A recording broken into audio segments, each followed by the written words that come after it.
Assalamualaikum warahmatullahi wabarakatuh. Perkenalkan, saya Triadi Septiana Nugrah dengan NIM 11120115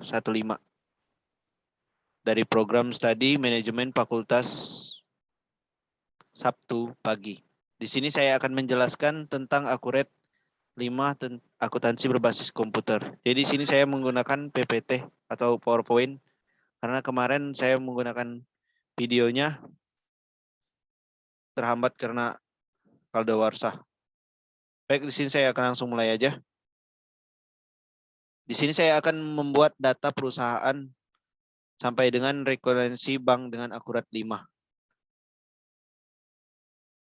Di sini saya akan menjelaskan pengertian dari software akurat, yaitu software akuntansi yang membantu untuk mencatat pembukuan yang dilakukan oleh usaha pengguna untuk membuat bukti transaksi atas keluar masuknya stok, cash bank, hutang, piutang yang telah terjadi sehingga menghasilkan laporan keuangan raca dan laba rugi.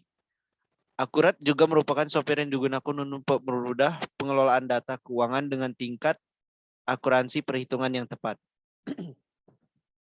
Baik, selanjutnya. Ini saya akan menjelaskan tentang langkah 1 membuat mata uang IDR. Di sini kita membuat mata uang IDR dulu pertama. Maka dia akan muncul seperti ini. Lalu klik lanjut untuk mengekspor ke langkah 2. Langkah 2 yaitu kita membuat informasi periode perusahaan. Di sini apabila kita sudah melakukan import data, maka akan terjadi seperti ini.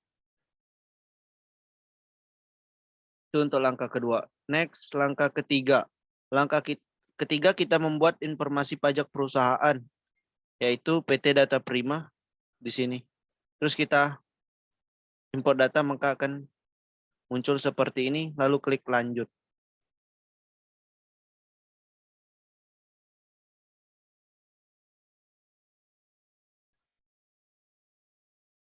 Terus langkah keempat kita menghapus semua akun kecuali opening balance dan return earning. Jadi di sini akan muncul seperti ini, lalu kita akan menghapus beberapa file yang di sini. Terus kita akan memilih di sini dengan akun balance dan return earning. Terus kita akan mengimport data. Terus akan muncul ke langkah kelima. Lalu kita akan lanjut lagi. Dari sini kita akan langkah kelima yaitu masukkan akun default mata uang. Maka akan muncul seperti ini dari data-data sebelumnya. Lalu kita akan ke langkah ke-6. Langkah ke-6 yaitu masuk daftar lain, yaitu data pajak, syarat, dan pembayaran. Maka di sini akan muncul seperti ini. Terus kita next saja ya. Langkah ke-7, maka masukkan atau buat data tipe pelanggan. Maka akan muncul seperti ini. Next saja. Terus langsung kita klik lanjut. Langkah ke-8. Langkah 8 kita mengisi akun pelanggan yang sudah ada di Excel lalu diekspor. Seperti kita mengimport data langsung masuk ke berkas, langsung kita memilih akun pelanggan yang ada di Excel yang dikirim kemarin. Maka akan muncul seperti ini. Langkah selanjutnya, langkah ke-9 yaitu kita mengisi akun pemasok yang sudah ada di Excel, datanya di Excel lalu akan seperti ini. Muncul nilai jumlah. Lalu klik dari sini kita import data lagi. Terus kita masuk ke langkah ke-10. Langkah ke-10 masukkan gudang kategori barang. Di sini muncul seperti ini juga. Langkah ke-11. Langkah ke-11 masukkan akun default barang. Sebelum yang langkah ke-10 dijelaskan. Langkah ke-12 yaitu metode biaya pilih rata-rata.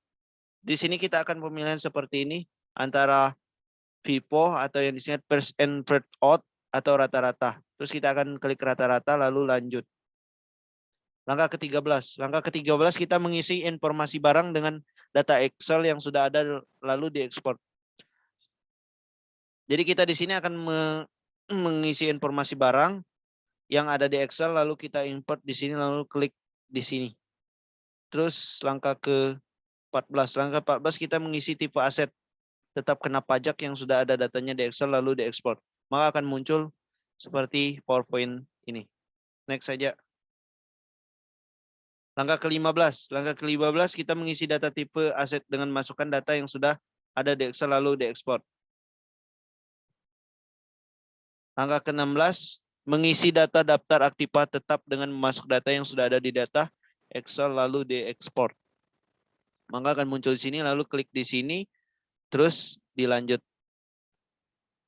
Langkah 17. Langkah 17 kita di sini membagian neraca terbaca debit dan kredit dengan total segini itu sudah terbayar.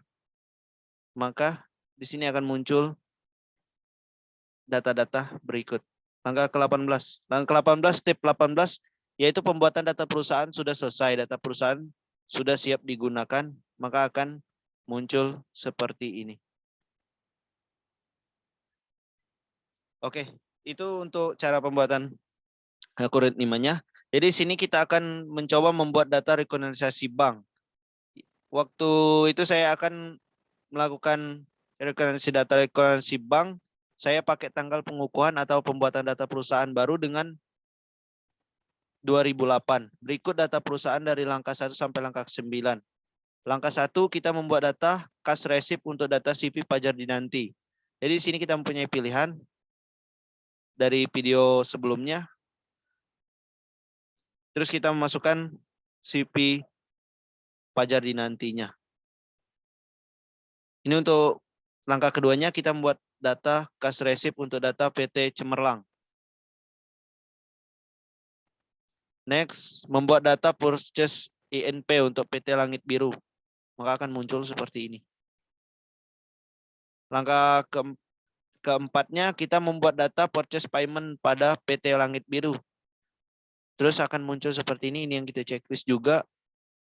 Di sini kita rubah. Ada yang dirubah di sininya. Maka akan muncul seperti ini. Langkah kelima kita membuat data kas resip untuk Grand Samudra Butik.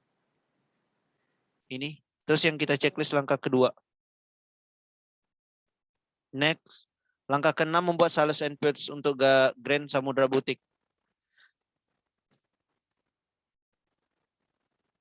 Langkah ketujuh kita membuat data after deposit untuk Bank BNI. Maka pemilihannya seperti ini.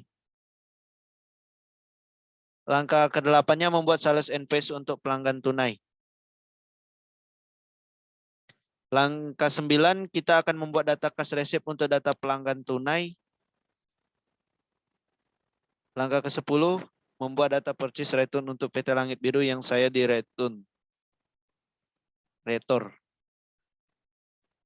Di sini kita akan menjelaskan data rekonsiliasi bank dari langkah 1 sampai langkah keempat. Langkah pertama, data rekonsiliasi bank belum diganti, maka akan bentuk seperti ini.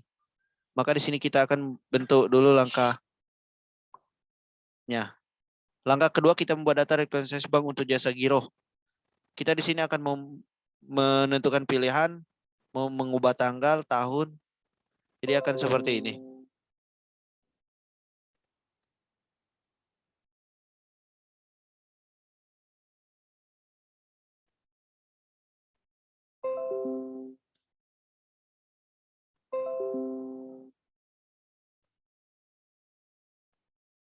Langkah ketiga, kita membuat data rekonsiliasi bank dari bank untuk jasa bank.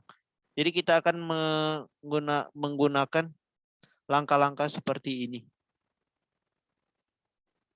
Ini langkah keempat. Jika data rekonsiliasi banknya 1989606566025 itu sudah benar, maka kita cocokkan aja di sini. Lalu kita save atau disimpan. Terus import data. Jadi itu saja yang mungkin saya bisa jelaskan tentang penjelasan akurat 5. Apabila ada kata salah, saya mohon maaf. Kepada Allah saya mohon ampun. Saya akhiri wabillahi taufiq hidayah. Wassalamualaikum warahmatullahi wabarakatuh.